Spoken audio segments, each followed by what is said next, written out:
Hello, everyone. Welcome back to another episode of this series, The Search for Muhammad. This is Al Fadi. With me here in studio is Dr. J. Smith. And today, Dr. J, we are going to ask this question. So, what about the 7th century Muhammad? We've been really talking about debunking alleged historical documentations, other means that typically have been used to prove Muhammad existed. But in light of these new developments and the directions, that you and the researchers have been taking and even exposing, what do we do with this 7th century Muhammad then? Yeah, and this material that I'm going to be introducing now is not my material. Have you noticed none of this is my material outside of the coins and some of the material? Well, there's some of it is mine, but this is really coming from Mel from Sneakers Corner. Mel from Sneakers Corner actually dropped into this a number of months ago. He had been intimating this about a year ago, and then did research on this. These guys are researching all the time, and they're saying, "Hold on a minute. Why the name Muhammad? Why would you use that name, the Blessed One, unless, of course, there might be someone that this is referring to? Could there be someone named Muhammad in the 7th century that they're redacting their Muhammad back onto, or did actually existed in, like, say, the writings of Sabaeus, those who are outside, because they are referring to someone named Muhammad. And lo and behold, we do know someone named Muhammad. This was his name. This was his nickname. This was his nom de guerre. This was his name he went into battle with. And he did live in the 7th century. So let's go to the slide and let's see what this guy is. Well, his name is right there on the slide, Ilyas ibn Qabisa of Tayaye. Now, it could be Ilyas or Iyas. You don't have to have the L there. Both are correct, because I don't want people yelling all over me, "Oh, you got misspelled it." No, it's both are correct. Both are found in the tradition, the material from that time. What the traditions tell us, however, remember what the traditions from the 9th and 10th century tell us, is that Muhammad lived in the Hijaz. There is that green area. I've just put it up on the map. You've seen this before. And that he invaded the Byzantines and the Persians, which were further north, so he was significant. Yet there's nothing written about him from that time. This is the recurring theme that we've been having over all these series. And let me process to you, things that I've learned, right? And thoughts that came to my mind. It's always been baffling to me. Muhammad lived in Hijaz, right? At the time of his death, the area that he conquered in Hijaz was really very minuscule, small, right? Very minuscule. Small. Yet you hear about him going all the way to fight Caesar, right? And you're saying, why in the world would he go all the way across hostile territories to go and fight another empire and ignore the rest of the Arabian Peninsula? Yep. You see what I mean? Yeah. So you can see there's an awful lot of aggrandizement in the traditions. The traditions, remember, as I said, are from the 9th and 10th century. When you redact back on somebody who is 200 to 300 years earlier, you can pretty much say anything you want unless you know the history, unless you're looking at the topography. In the 9th and 10th century, that would make sense, because in the 9th and 10th century, their empire included, well, it didn't quite include Rome. It wouldn't include Italy, but include all around it. And certainly it included all the way, as we've said over and over again, by that time, it included all the way from India all the way to, by this time, all the way to Andalusia in the east. Right. So the Andalusia, well, you're talking about Spain. That's what we know as Spain today. Southern Spain, all or of North most Africa.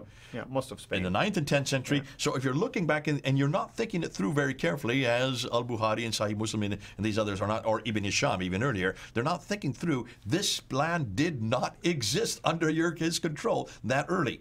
Yes, in the 9th century, in 833, when Ibn Hisham's writing his history down, it would have existed. But be careful. Be a good historian. They weren't thinking about that. They weren't thinking of people like us actually asking them if this could make sense. So here we have this Ilyas ibn Qabisa of Tayaye. Tayaye means allotment. So what we need to do is we need to look and say, we need to find a man, and here we find out that this man is named Muhammad. That is his nickname. Ilyas ibn Qabisa of Tayaye is the place he comes from, is nothing more than his formal name. Well, we know that in 618, the Saracens, these are the Arabs, these include mostly Christians. Nothing Muslim about them. Saracens is not Muslim. These are Christian Arabs.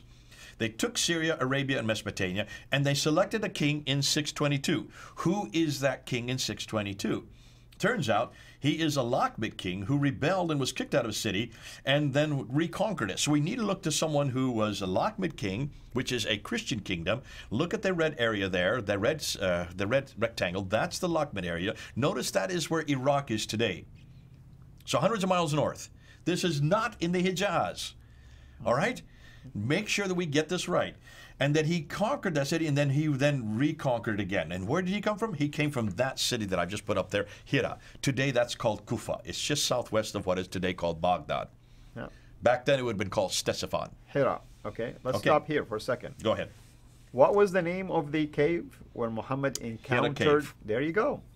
You see, I'm telling people, look at these data. Coincidence? It's amazing that we have all these coincidences, right? Well, give us another coincidence. Look at al-Bukhari in 870. He refers to and he says that Muhammad is also known as Ibn Abi Kabsha. That's right. Many people, by the way, don't know that Muhammad is not the real name of Muhammad. There is another name for him. Ibn Abi Kabsha. Look how close that is to Ilya ibn Qabisa.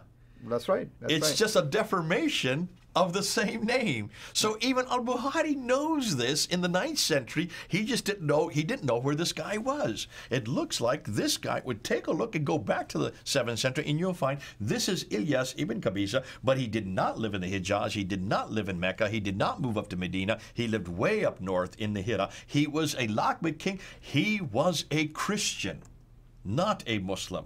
Now, Khusrau, who was the... Which makes sense for this reason. If you look at early revelations of the Quran, the supposed Meccan one, it has a lot of wonderful talk about Christians and Christianity and the people of the book. Absolutely. Well, who do you think they were having contact with? Not in Medina. They were not. They weren't exactly. That far there was there none were no in there. Jews that far south. There were no Christians. There could have been Christians. There were Christians in Abyssinia, which would be Ethiopia and Eritrea today. And that's usually the pushback. Oh, it was during the time when they were in Abyssinia. But no. Give me a break. I mean, that was a short period of time. We're talking about. And where is Abyssinia? And where is across the Red Sea? Look there. You can see Ethiopia. where Eritrea. Look on the map there. Let's go up to the slide again. Look where Eritrea is. That's where that's Eritrea. That's hundreds of miles away, and it's too far to the southwest. So that's not this. And so now let's go back to just keep the slide up there and look at the name Khusrau. Khusrau is a Sasanian king, one of the greatest of the Sasanian Empire. That's right. And you hear about Muhammad fighting with Khusrau also. He does. He is used by Khusrau, and Khusrau uses Muhammad, who is Ilya ibn Qabisa. He uses him as his intermediary, his emissary amongst the Lakhmids, because he needs someone to control that area. So he appoints him to be his emissary, and he gives him 30 villages in recompense. So he becomes the king of those 30 villages. That is all historical. That is well known.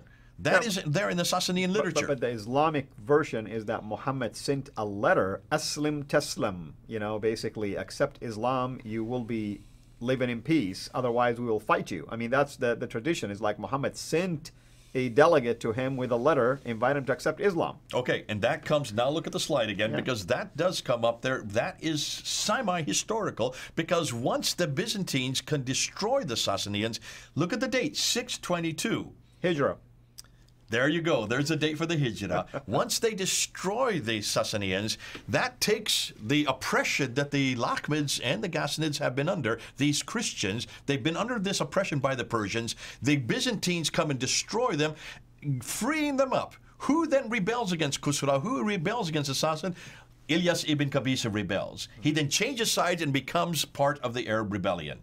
In 622. That's why 622 is so important, because this is where the Arabs finally have their identity starting to be introduced. Right. That happens in 622. He joins the Arabs against the Sassanids. So that's hugely important. Now, thus the Arab identity began with this 7th century Muhammad of high status. He is not poor at all, so he's not the same Muhammad as the 9th century. Ilyas ibn Qabisa, after he then rebels, he then brings and arbitrates between the Jews who are coming down from Edessa, way up in the north in southern Turkey. They're being thrown out of Edessa. They come down to Hira in that area, and they need someone to arbitrate. There's the arbitration comes in. Who do they use? Ilyas ibn Qabisa. Muhammad becomes the arbiter. That's where that story about arbitration going to Medina is. That's right. So there is some historical Again, I asked the foundation question. for it. But Coincidences? this is not in Mecca and Medina. This is all happening up in Hira, way up north. Now, can we collaborate this version now? Are there data to support it? I mean, I'm trying to play the devil's advocate here. This is all coming out of the Sassanid documents. This is all coming out of the historians of that time. That's why Mel was able to look up it and find it and say, listen, this is the Muhammad we're looking for. Did Dr. Hoyland ever mention anything about Hoyland doesn't say that, and he doesn't put this two together. This is why Hoyland only puts what the documents say. He didn't interpret it, and he could not, and he didn't understand this part of it. And that's why we're saying, listen, Hoyland, thank you for giving us the documents. Now let's interpret it and let's see what's happening. What's fascinating, you see these parallels between this Muhammad and the later Muhammad. This Muhammad, first of all, is a leader. This Muhammad is an arbiter. This Muhammad did use the sword. This Muhammad used that name when he went to war, but his real name is Ilyas ibn Qabisa. He did come from the Tayyaya, the people that lived there amongst the Lahmids, but he lived way up in Hira. Now, it doesn't stop there. Once he rebels, he then leaves, and once he does his arbitration, he then leaves and goes to the west. He goes to Petra. Ooh, Oh, Petra. There we go. Why did he go to Petra? What's happening in Petra? Well, basically, he's just going back to the people of his ancestry, because Petra, remember, was always the sanctuary of the Nabateans, of which the Lahmids and the Ghassanids are the descendants of. So he is going back to the place of his inheritance, as they all do. And what does he do? He goes all the way up to Gaza, and he fights against the Byzantines in Gaza, and then that's why Petra now becomes important, and that's why we need to get back to Petra. But let me just, before we do that, note that the 7th century Muhammad lived and worked much further north. Also, the conclusion. So the later traditions have the wrong Muhammad. They have the wrong Muhammad. He's from the 9th and 10th century. As the real Muhammad lived much further north, was quite well known and powerful, and is credited with helping to initiate the Arab rebellion against the Sassanids and Byzantines around 622. Now, one other thing that I just want to bring up, and that is, what about Petra? What is coming up next? So what we need to do is we need to look at Petra, because if he moves over to Petra, we need to bring in Gibson's material. I would like to move over to that, because once we get into Gibson's material, you're going to see that that's where the two come together. Because so far we've been saying everything is in Hira, we've been saying everything is up in Edessa, we've been saying everything is up in Baghdad, which was Ctesiphos in that time. We're saying that these people are from Tabaristan and Bukhara. These are all that. We're saying north, north, north, north.